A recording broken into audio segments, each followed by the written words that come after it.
Nailhan ang babaeng na palgang patay kagahapon sa barangay Tisa ning Dakbayan sa Sugbo. Gibaatan og packaging tape o gisud sa karton ang biktima. Din pa din pang gisuta usab ang motibo sa krimen. Ang detalye ni pinagi sa live report ni Nico Serino. Nico.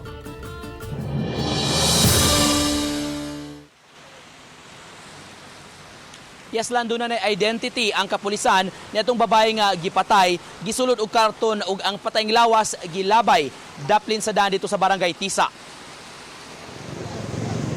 Sa pagkakita sa iyo kagahapon sa Katipunan Extension Barangay Tisa, lisod ang pag-ila sa namatay kay painguna sa pagkadugta ang lawas ni ini ug di sab mailhan ng dagway sa biktima. Sa funeraria may pipila ka mga tao nga nagpakisayod kay duna sab sila'y missing nga kabanay. Usa sa misusi kaganiha ang usa ka ginang nga taga Davao de Oro apan kasamtangang nagpuyo dinhi sa Sugbo. Pinaagi sa mga timailhan ug sa pagsusi usab sa laing kaila na kumpirmar ang identity sa iyang pag-umangkon nga si Rhea May Tokmo, lumad nga taga Davao de Oro apan may biyahe sa Sugbo. Giasoy niini wala siya masayod nga ania di ay sa Cebu si Rhea. Ako kay balo ug unsay lintungan ay jud ngano naabot na dire. Pero matud pa sa amahan karon nga akong gika-istorya nga gilukatan na dai na og plane ticket nga para pabalik sa Mabini de Oro.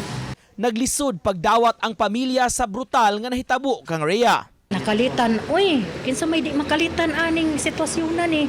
Nga wa man sila magdahom nga mamatay siya lang din hilang siya mamatay. Wala magdahom. Buutan siya niya kanang hilumon niya. Wala sad ko'y nakuan kung wala jud kalaban tong bata ato. Samtang ang kapulisan duna na specific lead nga gisubay sa krimen ug usa sa gisusi ang trabaho niini kaniadto.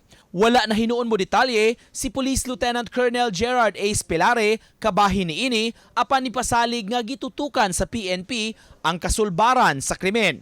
Padayon pasab ang pagpangita og CCTVs nga makatabang sa investigasyon. Di lang mimo hatag usag further information kay nay pagka-sensitive gamay ang linya nga among tan-aw. So as mentioned, no, we will not give specific timeline sa investigator on case. We want this case solved, no, we want this properly and thoroughly investigated.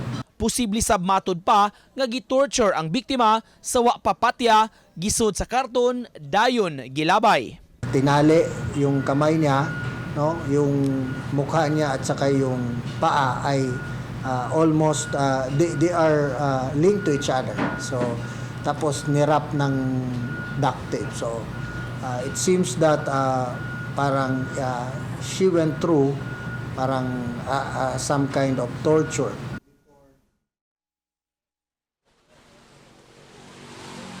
Karong gabi ilang gikatakda nga mularga paingon dinhi sa Sugbo ang pamilya sa babaeng biktima. Ang iyang amahan mismo nga itong hinabi kaganiha. Ingon man ang iyang igsuon alang sa personal nga pag-claim sa iyang patayng lawas ug pagsusi usab niini.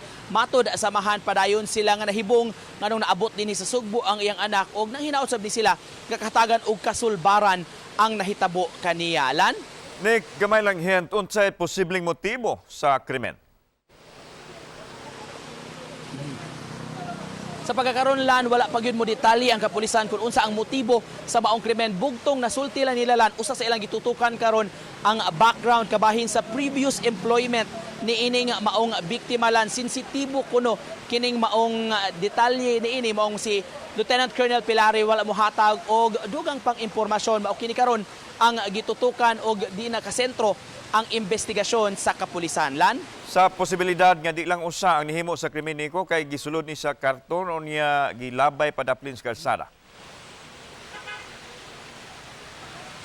Tinood ka na lang na pangutana nato kaganiha kon pila ang tan-aw nila nga nihimo sa maong krimen kung mahimo ba kini sa usa ka tawo sa pasabhinon sab mo detalye ni ini si Pilare kay nagpadayon pang investigasyon. Ang importante kuno makahipos sab ni sila og CCTV nga makakuha sab og valuable information kung pila gayod ang matud pa mibilin milabay nini patayng lawas dito sa daplin sa daan og pila gyud ang responsable ang involved sa maong krimen lan. Okay, daghang salamat Nico Serino.